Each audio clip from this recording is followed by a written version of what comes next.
கத்துறீங்க? ஒண்ணு இல்ல, நீங்க போங்க. இனிமே போக முடியாது, உங்க வீடு வந்தாச்சு.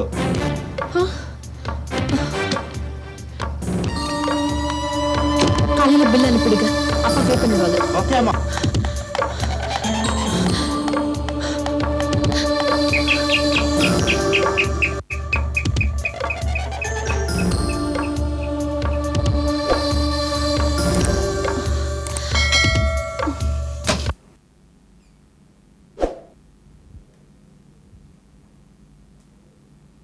என்னமாச்சு?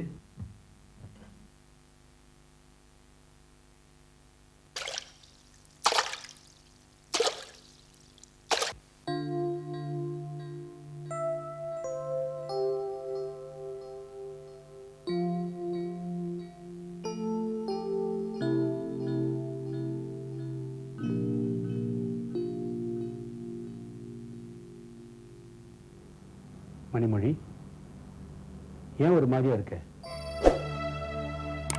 ஆமா, 5 பெட்டிகளையும் சேர்க்க வேண்டியவங்கிட்ட சேர்த்துறேன்னு சொன்னியே, இதை கொண்டு வந்துட்ட? 5வது பெட்டியை மட்டும் கேசவதாஸ் கிட்ட சேர்க்க முடியலப்பா. ஏன்? அப்பா, கேசவதாஸ் செத்துட்டார்ப்பா. கேசவதாஸ் செத்துட்டாரா? செத்துட்டாருன்னா சாதாரணமா இல்லப்பா, யாரோ அவரை கொலை பண்ணிட்டாங்க. கொலையா? விவரமா சொல்லுமா. முதல் நான் பெட்டியை சேர்க்க வேண்டிய இடத்த சேர்த்துட்டேன். அதுல ஒரு பிரச்சனையும் இல்ல, யார்கிட்டயும் ஒரு வார்த்தை கூட பேசலப்பா. ஆனா கேசவதாஸ் வீட்டுக்கு போகும்போது தான் கொஞ்சம் இருட்டு போச்சு. வீடு காலியா திறந்து கிடந்தது. எப்படியும் அவரை நேர்ல பார்த்து பெட்டியை கொடுத்துடலான்னு உள்ள போனா அங்க கேசவதாஸ் செத்து பணமா கிடந்தாருப்பா. கேசவதாஸ் கொலை பண்ணிட்டாங்களா? அப்பா, இது வரைக்கும் நான் உங்க இயக்கத்தை பத்தி ஒரு வார்த்தை கூட கேட்டது கிடையாது. ஆனா இப்போ கேக்குறேன், தயவுசெய்து சொல்லுங்கப்பா. அப்பா, உங்க நன்மைக்காக தான் கேக்குறேன், தயவுசெய்து சொல்லுங்க. என் நன்மைக்காக நீ கேட்குற, ஆனால் உன் நன்மைக்காக நான் அதை சொல்லக்கூடாது. இன்னைக்கு கேசவதாஸுக்கு ஏற்பட்ட அதே முடிவு என்னைக்காவது ஒரு நாள் எனக்கு ஏற்படத்தான் போகுது. ஆமாம்மா, ஆனால் அதே முடிவு உனக்கு ஏற்படக்கூடாது இல்லையா? அதனால இந்த ஏக்கத்தை பற்றி நீ தெரிஞ்சுக்க கூடாது. இப்போ பேசிட்டு இருக்கிறது நேரம் இல்லை. நீ கொலை நடந்த இடத்துக்கு போயிட்டு வந்திருக்க, உன்னை அறியாமல் ஏதாவது தடயங்களை விட்டு வந்திருப்ப. பாம்பே போலீஸ் நிச்சயமாக அதை கண்டுபிடிச்சிடும். அதனால் உடனடியாக நீ இங்கேருந்து புறப்பட்டாகணும். அப்பா. ஆமாம்மா, நாளை காலையில் முதல் வேலையாக உன்னை மெட்ராஸ்க்கு அனுப்புறதுக்கு ஏற்பாடு பண்ணுறேன்.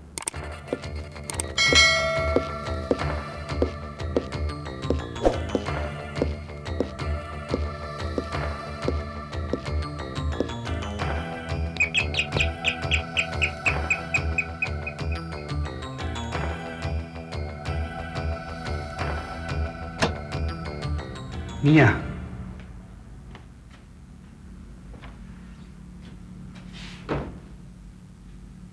இன்னைக்கு கொடுத்த 5 பெட்டியில 4 பெட்டி பத்திரமா வந்ததா ஐயாவுக்கு தகவல் வந்துச்சா? ஆனா கேசவதாஸ்ல இருந்து தான் மெசேஜ் வரலையா? பெட்டிகளை உங்க பொண்ணை பத்திரமா சேர்த்ததை கேள்விப்பட்டு ஐயா ரொம்ப சந்தோஷப்பட்டார். இந்த 6 பெட்டிகளையும் மெட்ராஸ் கொண்டு போக வேண்டிய பொறுப்பை உங்க பொண்ணு கையில ஒப்படைச்சிருக்காரு. நாளை காலையில் மெட்ராஸ் போற ட்ரெயின்ல ஃபர்ஸ்ட் கிளாஸ் டிக்கெட் உங்க பொண்ணு பேருக்கு எடுத்திருக்காரு. இதையும் சேர்த்து கொடுத்துட்டு போறாங்க தான் வந்தேன். Thank you very much.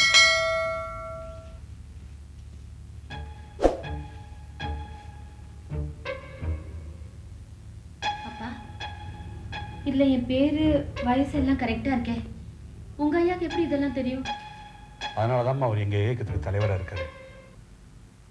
மணிமொழி, விதி இதுவரைக்கும் என் வாழ்க்கையிலாம் விளையாடிச்சு, இப்போ உன் வாழ்க்கையிலும் விளையாட ஆரம்பிச்சிருச்சுமா. நீ மெட்ராஸுக்கு போகிறத தவிர வேற வழியே இல்லை. அப்பா, என்னப்பா சொல்றீங்க? உங்களை இந்த நிலைமையில தனியா விட்டுட்டு நான் மட்டும் எப்படிப்பா மெட்ராஸ் போறது? என்னை பற்றி கவலைப்படாதம்மா. என்னை நான் எப்படியாவது காப்பாற்றிப்பேன். ஆனால் இனிமே நீ ஜாக்கிரதையா இருக்கணும். அதான் எனக்கு முக்கியம்.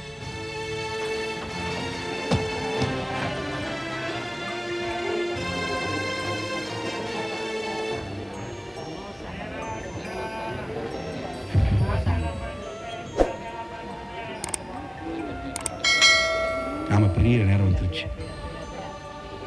மணிமொழி, நீ என்ன மறந்துடும். அப்பா, தனியா போகணும்னு பயப்படாத. ஆண்டவனுடைய அருளும் என்னுடைய ஆசை உனக்கு எப்பவும் இருக்கும்.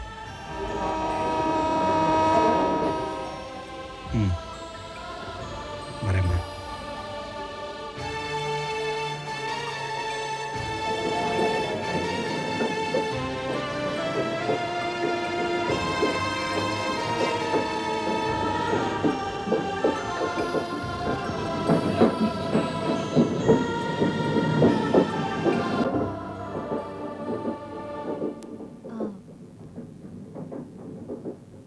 சாரி.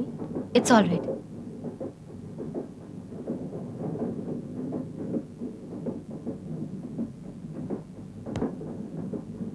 நீங்க எது வரைக்கும் போறீங்க? மெட்ராஸ். Very good. நானும் மெட்ராஸ் தான் போறேன். பேச்சு துணிக்கு ஒரு ஃப்ரெண்டு கிடைச்சிருக்கீங்க.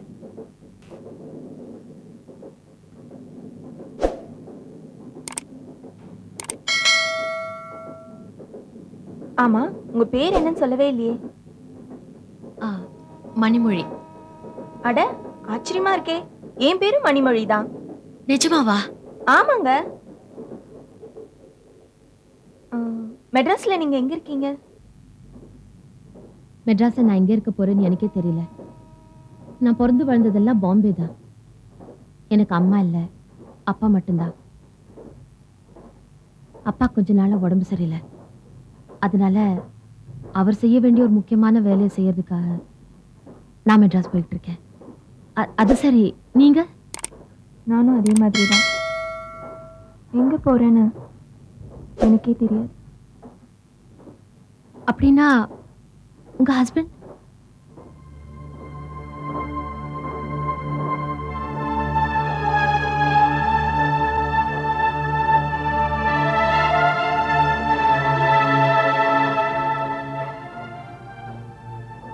ஐயோ, நான் ஏதாவது தப்பா கேட்டிருந்தா என்ன மன்னிச்சிடுங்க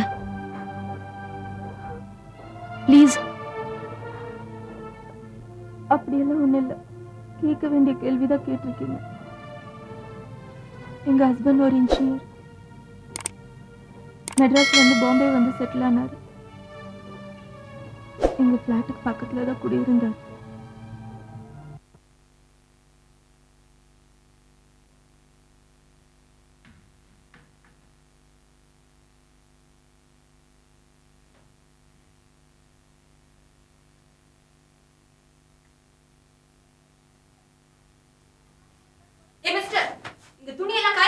முதல்ல சொல்லிருக்கல.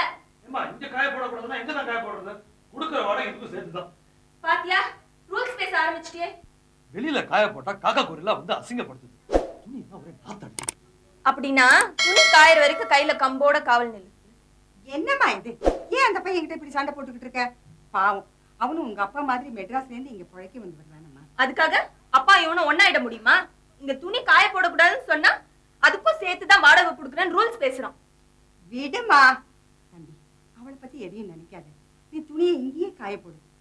நீ வாமா.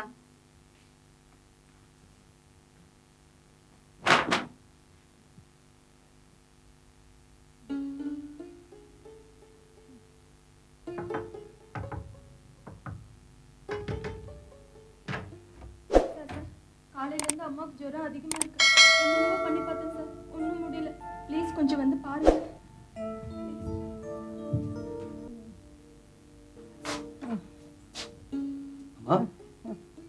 என்ன பண்ணுது? காலையில ஜுரம் இந்த மாதிரி இருந்ததுப்பா. ஏதோ கை மருந்து சாப்பிட்டேன், ஒன்றும் சரியாகலப்பா. ஐயோ, ஜுரம் பயங்கரமா அடிக்குது. மணிமொழி, நீ அம்மாக்கு ஈர துணியால ஒத்தனை கொடு, டாக்டர் கொண்டு வந்துடுறேன்.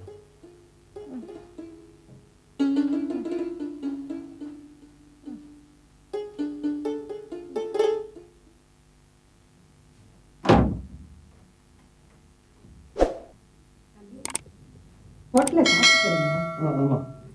நம்ம வீட்லயே சாப்பிடலாமே. எதுக்குமா உங்களுக்கு சிரமம்? இதுல என்ன சிரமம்? ஒண்ணுக்குள்ள ஒண்ணாயிட்டோம். இனிமே டிஃபன் சாப்பாடு எல்லாம் நம்ம வீட்லயே சாப்பிடணும். அப்படின்னா பேயிங் கெஸ்ட் மாதிரி நான் ஏதாவது பணம் கொடுப்பேன், அதை நீங்கள் மறுக்காம வாங்கிக்கணும். அப்படியா? உங்க இஷ்டம். மணிமொழி, தம்பிக்கு சாப்பாடு வை.